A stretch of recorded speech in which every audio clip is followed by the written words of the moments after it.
തജിക്കിസ്ഥാന്റെ തലസ്ഥാന നഗരമായ ദുഷാൻബെയിലൂടെയുള്ള സഞ്ചാരം തുടരുകയാണ് ഞാൻ. ഈ രാജ്യത്തെത്തിയിട്ട് ഇത് 4-ാം ദിവസമാണ്. ദുഷാൻബെയിലെ ഷോ തിമൂർ സ്ട്രീറ്റിലൂടെയാണ് യാത്ര. ഇനി ഇവിടുത്തെ റുഡാക്കി പാർക്ക് കാണണം. അതാണ് ഇവിടുത്തെ ഏറ്റവും പ്രമുഖമായ ഉദ്യാനഭാഗം. സോവിയറ്റ് യൂണിയനിൽ നിന്നും വേർപെട്ട ശേഷം രാജ്യതലസ്ഥാനം വികസനത്തിന്റെ പാതയിലാണ്. അറബി രാജ്യങ്ങളുടെ വലിയ സഹായം അതിനായി ഇവർക്ക് ലഭിക്കുന്നുമുണ്ട്. ഇറാൻ, ഖത്തർ തുടങ്ങിയ രാജ്യങ്ങളാണ് തജിക്കിസ്ഥാന് പല വിധത്തിലുള്ള സഹായങ്ങൾ നൽകുന്നതിൽ മുൻപന്തിയിലുള്ളത്. വലതുവശത്ത് ഇക്കാണുന്നതാണ് റുഡാക്കി പാർക്ക്. തണൽമരങ്ങളും പുൽത്തകിടിയും ഫൗണ്ടനുകളുമെല്ലാമായി റുഡാക്കി എന്ന മഹാനായ കവിക്കുള്ള നിത്യസ്മാരകമായി അതങ്ങനെ നിലകൊള്ളുന്നു. അടുത്ത കാലത്ത് നവീകരിച്ചതാണ് റുഡാക്കി പാർക്ക്. അവിടെ ഒരിടത്ത് ഞാൻ കാറിൽ നിന്നിറങ്ങി. നഗരത്തിലെ ആളുകൾ നടക്കാനും വിശ്രമിക്കാനും എല്ലാം എത്തുന്ന ഒരിടമാണിത്. മനോഹരമായ ഫൗണ്ടനുകൾ.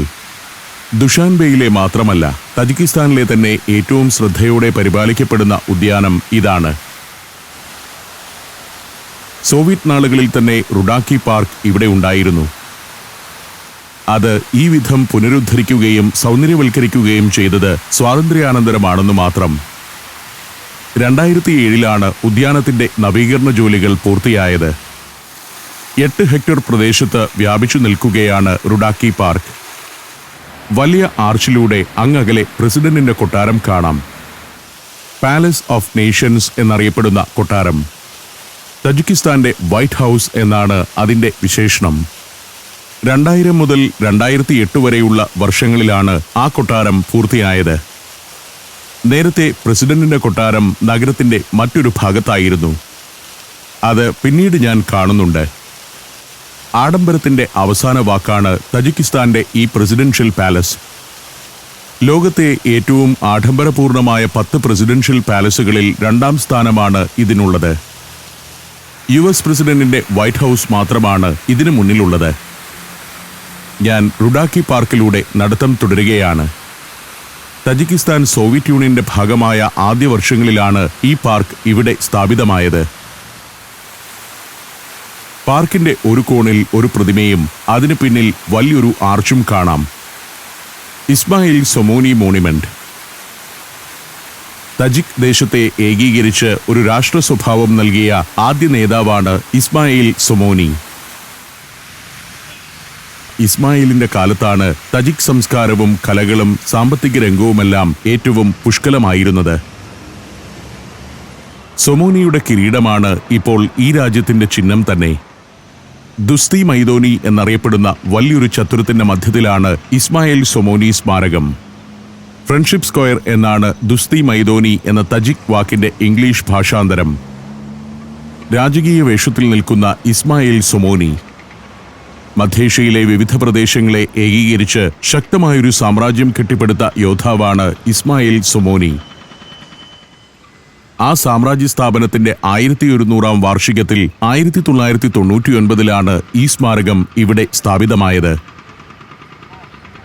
13 മീറ്റർ ഉയരമുണ്ട് സൊമോനിയുടെ വെങ്കല പ്രതിമയ്ക്ക്. അതിനു പിന്നിലുള്ള ആർച്ചിനാവട്ടെ ഭൂനിരപ്പിൽ നിന്നും 43 മീറ്റർ ഉയരവുമുണ്ട്. ഇസ്മായിൽ സൊമോനിയുടെ ഇരുവശത്തും കൂറ്റൻ സിംഹപ്രതിമകൾ കാവൽ കിടക്കുന്നു. ഉസ്ബെക്കിസ്ഥാനിലെ ബുഖാറയിലുള്ള ഇസ്മായിൽ സൊമോനി മുസോളിയത്തിന്റെ കവാടത്തിന്റെ ആകൃതിയിലാണ് ഈ ആർച്ച് നിർമ്മിച്ചിരിക്കുന്നത്. അതിന്റെ മുകളിലാവട്ടെ സ്വർണത്തിൽ തീർത്ത കിരീടം സ്ഥാപിച്ചിരിക്കുന്നു. ഉസ്ബെക്കിസ്ഥാനിലെ ഫെർഗാനയിൽ ഒരു നാടുവാഴിയുടെ മകനായിട്ടാണ് ഇസ്മായിൽ ജനിച്ചത്.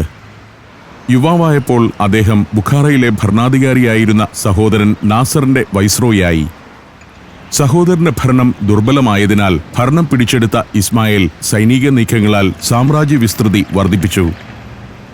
സമാനിദ് രാജവംശത്തിന്റെ പ്രതാപം ഏറ്റവും ഉന്നതിയിലെത്തിയ കാലമായിരുന്നു ഇസ്മായിലിന്റെ ഭരണകാലം. ഇപ്പോൾ തജിക്കിസ്ഥാനിലും ഉസ്ബെക്കിസ്ഥാനിലുമായി ഇസ്മായിൽ സൊമോനിക്ക് വിവിധ സ്മാരകങ്ങളുണ്ട്. സൊമോനി പ്രതിമയുടെ നേരെ മുന്നിലാണ് തജിക്കിസ്ഥാന്റെ പാർലമെന്റ് മന്ദിരം. 1940-കളിൽ സോവിയറ്റ് ശൈലിയിൽ നിർമ്മിച്ച മന്ദിരമാണിത്. സോവിയറ്റ് തജിക്കിസ്ഥാന്റെ പാർലമെന്റ് സമ്മേളിച്ചിരുന്നതും ഇവിടെ തന്നെ. ഇപ്പോഴും തജിക്കിസ്ഥാന്റെ പാർലമെന്റ് സമ്മേളിക്കുന്നത് ഈ മന്ദിരത്തിലാണ്. പാർലമെന്റിന് മുന്നിൽ ദുസ്തി മൈദോനി എന്ന സ്ക്വയർ, അതിനപ്പുറം റുഡാക്കി പാർക്ക്. ഞാൻ ഇസ്മായിൽ സൊമോനി സ്മാരകത്തിന്റെ പിൻഭാഗത്തേക്ക് നടക്കുകയാണ്. രാജ്യത്തിന്റെ ദൃഢതയുടെ പ്രതീകമായാണ് ഈ സിംഹപ്രതിമകൾ ഇവിടെ സ്ഥാപിച്ചിരിക്കുന്നത്. 1.5 ആൾ പൊക്കമുണ്ട് സിംഹപ്രതിമയ്ക്ക്.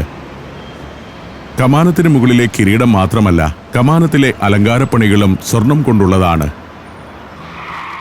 ചുവന്ന ഗ്രാനൈറ്റിൽ തീർത്ത വലിയൊരു പ്ലാറ്റ്ഫോമിന് മുകളിലാണ് പ്രതിമയും കമാനവും. ഈ തറയുടെ മുകളിലേക്ക് സാധാരണ സന്ദർശകർക്ക് പ്രവേശനമില്ല.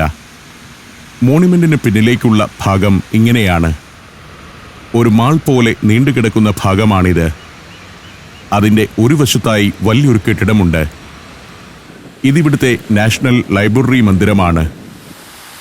മധ്യേഷ്യയിലെ ഏറ്റവും വലിയ നാഷണൽ ലൈബ്രറി ഇതാണ്. സമാനിത് സാമ്രാജ്യത്തിന്റെ മാപ്പ് ഒരു ഭാഗത്ത്, അതിനപ്പുറം അങ്ങേയറ്റത്ത് രാജ്യത്തിന്റെ സ്വാതന്ത്ര്യ സ്മാരകം. സൊമോനി പ്രതിമയുടെ പിന്നിൽ നിന്നും ഇൻഡിപെൻഡൻസ് മോണ്യുമെന്റ് വരെ ഫൗണ്ടനുകളും മറ്റുമുള്ള ഒരു ഭാഗം നീണ്ടുകിടക്കുന്നു. തജിക് ജനതയുടെ സുവർണകാലമായിരുന്ന സമാനിത് രാജവംശകാലത്തെ സാമ്രാജ്യ ഭൂപടം പ്രാധാന്യത്തോടെ സംരക്ഷിച്ചിരിക്കുന്നു.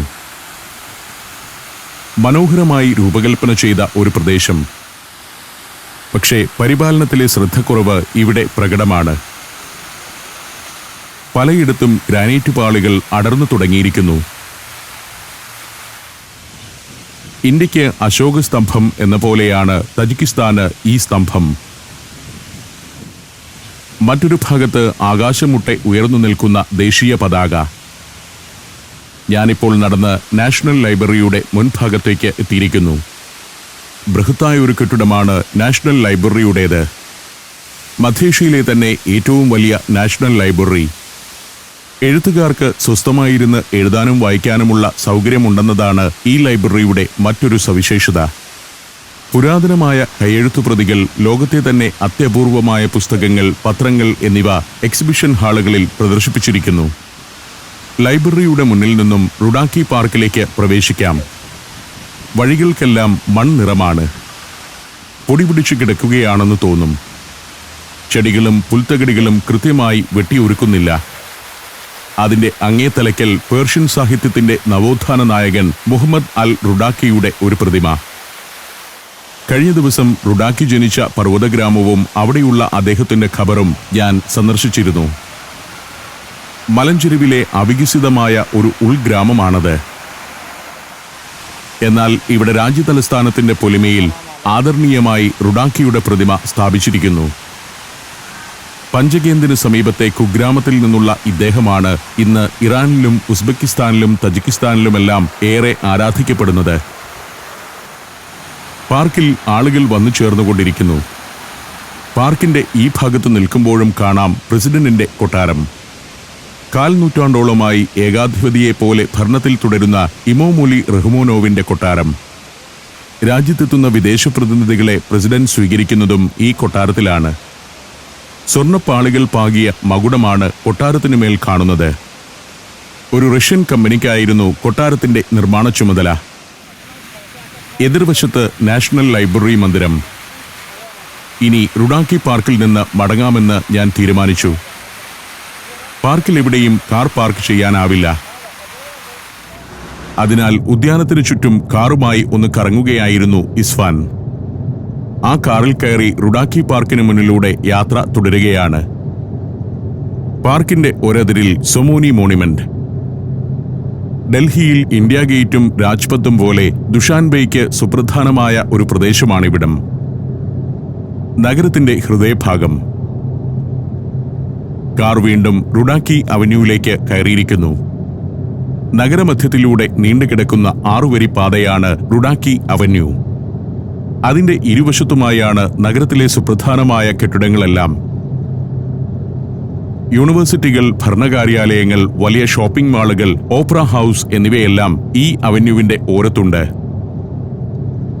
നല്ല പച്ചപ്പുള്ള ഒരു നഗരമാണ് ദുഷാൻബെ. ധാരാളം വൃക്ഷങ്ങൾ. നഗരത്തിൽ ഒഴിവുള്ളിടത്തെല്ലാം മരങ്ങൾ നട്ടുപിടിപ്പിച്ചിരിക്കുന്നു. ഇക്കാണുന്നത് ഇവിടുത്തെ അക്കാഡമി ഓഫ് സയൻസ് ആണ്. 20 ഗവേഷണ സ്ഥാപനങ്ങളുടെ കേന്ദ്രസ്ഥാനം. 1951 പ്രവർത്തനം തുടങ്ങിയതാണത്. ഇക്കാണുന്നതാകട്ടെ തജിക് നാഷണൽ യൂണിവേഴ്സിറ്റി മന്ദിരമാണ്. Germany, Poland, Bosnia and Herzegovina, Kyrgyzstan. Sancharam volume number 19. Full HD-യിലുള്ള ഈ അപൂർവ ദൃശ്യയാത്രാ വിവരണ ശേഖരം സ്വന്തമാക്കാൻ സഞ്ചാരം എന്ന് SMS ചെയ്യൂ. ഫോൺ 9995 444 222. നഗരത്തിന്റെ മറ്റൊരിടത്ത് കാർ നിർത്തി. നിസോർ മുഹമ്മദ് സ്ട്രീറ്റ് ആണ് ഇത്. ഇവിടെ പ്രശസ്തമായ ഒരു പൊതുചന്തയുണ്ട്, ഷാ മൻസൂർ മാർക്കറ്റ്. അതൊന്ന് കാണണം. മാർക്കറ്റിലേക്കുള്ള വഴിയിൽ പുസ്തക വിൽപ്പനക്കാരും മറ്റും നിരന്നിരിക്കുന്നു.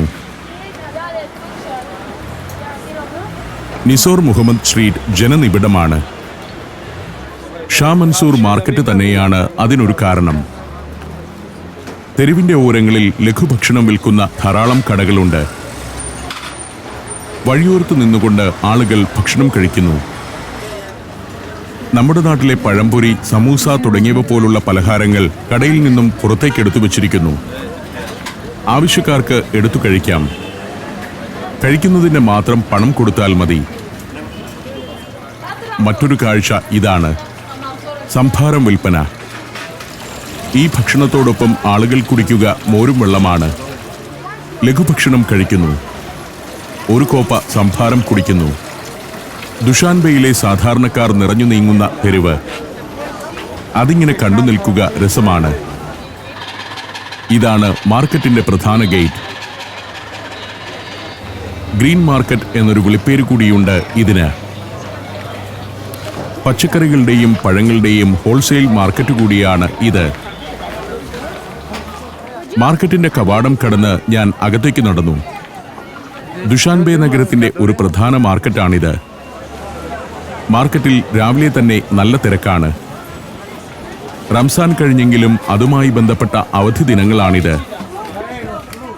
നിരനിരയായി കടകൾ. ആപ്പിളും തണ്ണിമത്തനുമെല്ലാം ഒരു ഭാഗത്ത്. മധ്യേഷ്യൻ പ്രദേശത്ത് വിളയുന്ന എല്ലാത്തരം പഴങ്ങളും വളരെ കുറഞ്ഞ വിലയ്ക്ക് ലഭിക്കുമെന്നതാണ് ഈ മാർക്കറ്റിന്റെ ഒരു സവിശേഷത. നിത്യോപയോഗ സാധനങ്ങൾ വിൽക്കുന്ന കടകളുടെ നിരയാണ് മറ്റൊരു വശത്ത്. എണ്ണ, ധാന്യങ്ങൾ, മസാലക്കൂട്ടുകൾ എന്നിവയെല്ലാം ലഭിക്കുന്ന കടകൾ. 1960-കൾ മുതൽ തന്നെ ഈ മാർക്കറ്റ് ഇവിടെ സജീവമായിരുന്നു. The heart beat of Dushanbe trade എന്നാണ് ഷാ മൻസൂർ മാർക്കറ്റിന്റെ വിശേഷണം തന്നെ. ദുഷാൻബെയാണ് തജിക്കിസ്ഥാനിലെ ഏറ്റവും വലിയ പട്ടണം. അതുകൊണ്ട് തന്നെ ഗ്രാമങ്ങളിൽ നിന്നുള്ള ഉൽപ്പന്നങ്ങളെല്ലാം വിൽപ്പനയ്ക്കായി ഇവിടെയാണ് എത്തുന്നത്. ഇവിടെ ഇങ്ങനെ വലിയൊരു പന്തലുണ്ട്. അതിൽ കൗതുകമുണർത്തുന്ന ഒരു കാഴ്ചയും. ഒരു സ്ത്രീ മറ്റൊരു സ്ത്രീയെ മസാജ് ചെയ്തുകൊണ്ടിരിക്കുകയാണ്. മാർക്കറ്റിലെ മസാജ് സെന്ററാണിത്. മസാജിങ്ങിന് വിധേയയാകുന്ന സ്ത്രീക്ക് അത്ര തൃപ്തി വരുന്നില്ലെന്ന് തോന്നി. ഉഴിച്ചിൽക്കാരിയാകട്ടെ തന്റെ ഊർജം മുഴുവൻ ആ യുവതിയുടെ പുറത്ത് പ്രയോഗിക്കുന്നുമുണ്ട്. കുറച്ച് സ്ത്രീകൾ ഇവിടെ ഇങ്ങനെ ഇരിപ്പുണ്ട്. കച്ചവടക്കാരാണോ ഉഴിച്ചിൽക്കാരാണോ എന്ന് മനസ്സിലായില്ല. വേറൊരിടത്ത് നാൻ കച്ചവടമാണ്. നാനാണ് തജിക്കിസ്ഥാൻകാരുടെ പ്രധാന ഭക്ഷണം. ഈ മാർക്കറ്റിലും ഏറ്റവും വിറ്റഴിയുന്നത് നാനാണെന്ന് എനിക്ക് തോന്നി. ആളുകൾ തൊട്ടുനോക്കി മൃദുത്വം പരിശോധിച്ചാണ് നാൻ തിരഞ്ഞെടുക്കുന്നത്. നമ്മൾ ചോറുണ്ണുന്നത് പോലെ ഇന്നാട്ടുകാർ ദിവസം 2 നേരവും ചിലപ്പോൾ 3 നേരം തന്നെയും നാൻ കഴിക്കുന്നു.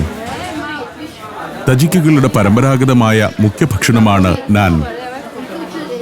മറ്റെന്തൊക്കെ കഴിച്ചാലും ഒരു ദിവസം ഒരു കഷ്ണം നാനെങ്കിലും കഴിച്ചില്ലെങ്കിൽ ഇന്ന് ഭക്ഷണം കഴിച്ചില്ല എന്നാണ് തജിക്കിസ്ഥാൻകാർ പറയുക.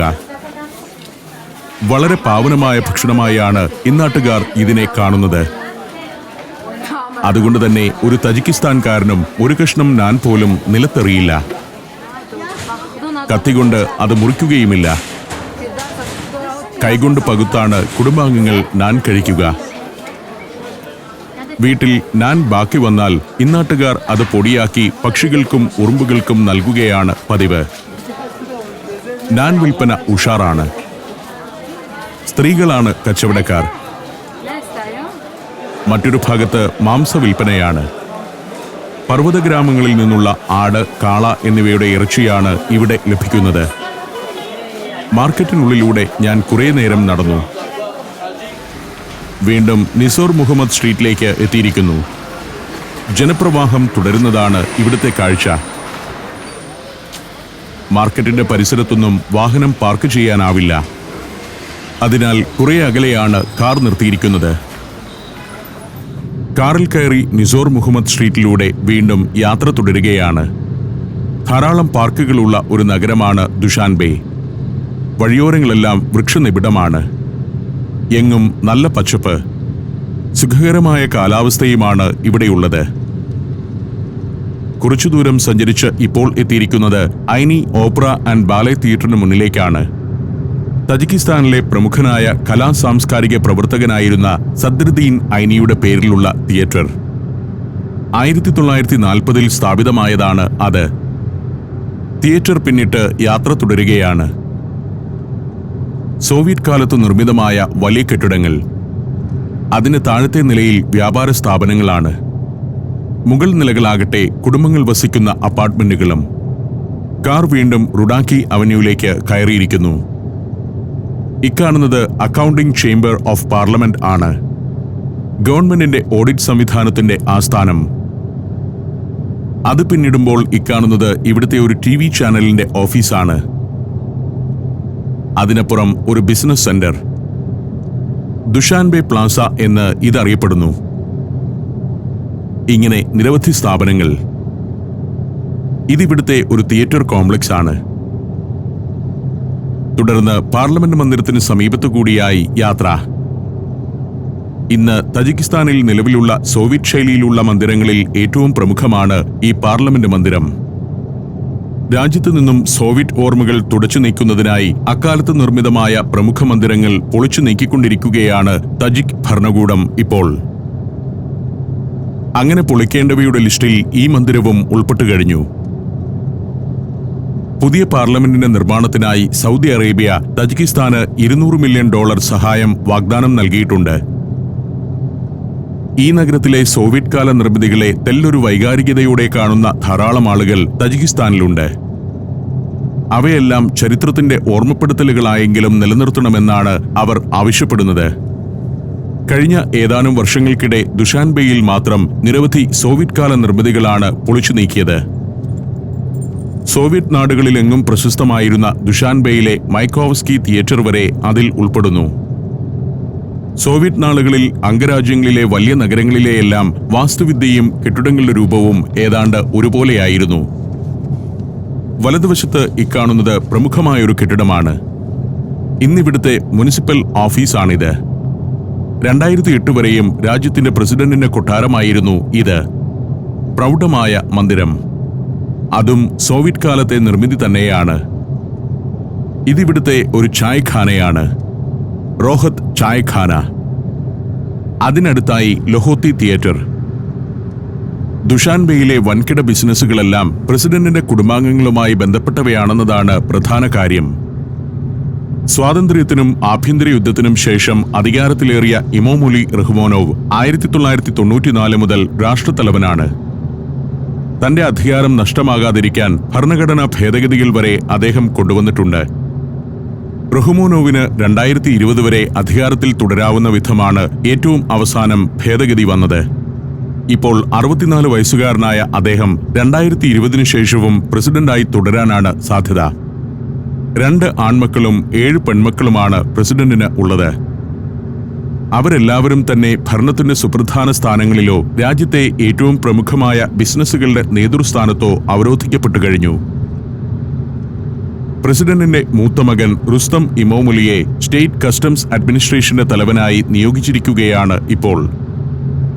റഹ്മോനോവിന് ശേഷം രാജ്യഭരണം റുസ്തമിന്റെ കൈകളിലായിരിക്കുമെന്ന് ഏതാണ്ട് ഉറപ്പായി കഴിഞ്ഞു. റുഡാക്കി അവന്യൂവിലൂടെ പോകുമ്പോൾ വലതുവശത്ത് കാണുന്നത് പ്രസിഡൻഷ്യൽ പാർക്ക് എന്ന വലിയ ഉദ്യാനത്തിന്റെ മതിൽക്കെട്ടാണ്. അതിനുള്ളിൽ ചെറുകൊട്ടാരങ്ങളും ഗസ്റ്റ് ഹൗസുകളുമെല്ലാമുണ്ട്. അതീവ സുരക്ഷയുള്ള ഒരു ഉദ്യാനം.